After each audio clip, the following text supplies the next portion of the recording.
Welcome back. Now today is day one of our On Point t-shirt contest. Remember, all you have to do to win one of those spiffy tees is look for my On Point hashtag somewhere during the show. Get on point with me every night, and at the end of the week, send all 5 hashtags to onpoint@oann.com. But remember, I need one more thing from you. I want to know your top issue for the 2016 general election. What one issue will get you to the polls to vote? Now, I don't want a candidate, I want an issue. After all, we've all got our issues, right? Before I ask you for yours, let me give you my top 3. These are the issues that fire me up, keep me awake at night, and annoy the hell out of my liberal coworkers. Here we go with number 3, Obamacare. Yes, believe it or not, we can fix our broken healthcare system without an overarching, overbearing, job-killing, small business burdening, constitution-confusing, hot mess like Obamacare.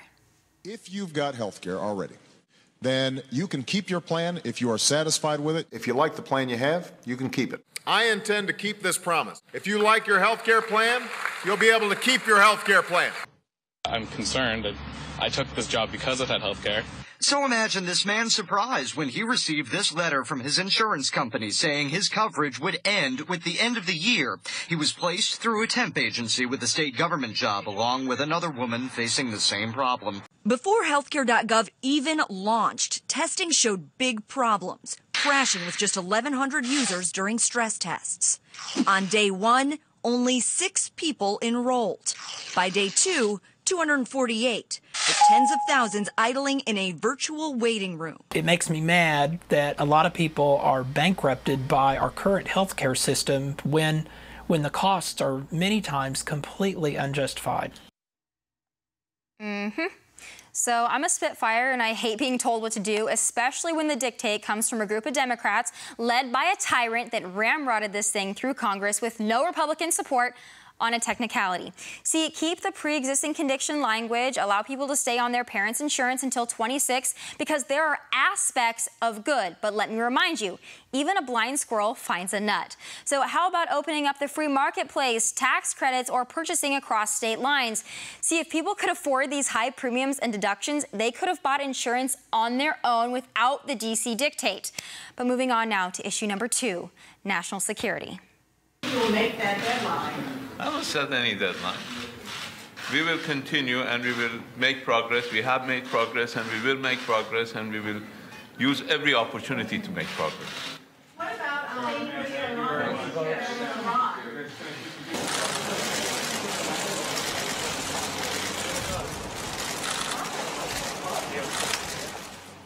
We are working very, very hard. We have some very difficult issues, but we believe we're making progress, and we're going to continue to work because of that. So we want to get more Iraqi security forces trained, fresh, well-equipped, and focused. President Abadi wants the same thing.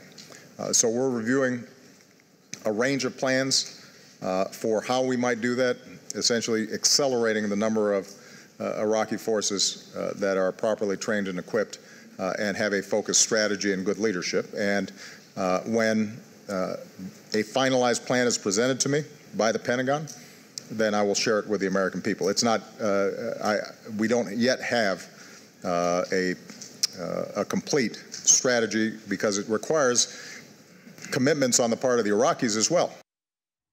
It requires leadership. Listen closely. Iran is our biggest national security threat. If Iran gets a nuke, guess what? The whole Middle East is nuclear. They do enough damage with AK-47s and rockets. Now imagine a nuclear weapon. Yeah, we have nukes, but most of us don't believe that radical martyrdom will send us to paradise with 72 virgins. Think about it. Our next leader needs a strategy. He or she needs to surround themselves with folks that have military know-how. Simple. But on to issue number 1. The big kahuna. Oh boy, illegal immigration, my boiling point. Well, right now, this is one of the busiest areas for crossing in the United States. They're crossing everywhere from juveniles, children, unaccompanied juveniles, the family units. As you'll see, the little life preserver down here, the life preserver is obviously a small child. So what should people think about is what you're having is, imagine your 2 or 3-year-old child. You want to send them to the other part of the United States, so you hand them off to somebody you don't know, give them $2,000 or $3,000 and say, make sure my child gets to my family. Is it going to happen? Not 100% of the time. A couple of them running. It's happening 1,000 times a day in the Rio Grande Valley of Texas. Unheard of numbers. Somebody here. Moms bringing babes in arms across the river into the United States. This woman from Honduras collapsing into the arms of an agent when he says, yes, you are in the U.S. The young man next to her, only 17, crossed alone. Here's the deal. Iran is our biggest foreign threat, but illegals are our biggest domestic threat. Think about it. They burden our schools, our budgets, our infrastructure. The young ones will now collect Obamacare in California, and it's only a matter of time before they cash in on all of our benefits. Do they pay taxes? Yes. They pay this much. They collect this much. Yes, the illegals receive $60 billion more in good old American benefits than they pay in taxes. Does that sound like a problem to you? Because it does to me. Not convinced yet? Well, consider this. Democrats give them amnesty, give them voting rights. They vote Democrat. Democrats are now invincible. They can pass God knows what. Think Obamacare was bad? Wait till they get a majority again. Pay attention, folks. America is for Americans. You want to come here legally? I'm all for it. But line cutting, that needs to stop. Illegal immigration hurts legal immigrants the most. Think about that. So there you have it, my top 3. Obamacare, national security with a special focus on Iran, and of course, illegal immigration. And if you need a 4th, just look behind me. But here is your first hashtag for the contest, hashtag issues on point. Don't forget, we have a winner from social media each week as well, chosen by me. So get tweeting and Instagramming at Tomi Lahren and use hashtag issues on point. But after the break, who's calling the shots? Well, here in California, Governor Brown has made them mandatory. Where do you stand? Let's talk SB 277 next. Keep it on point with me.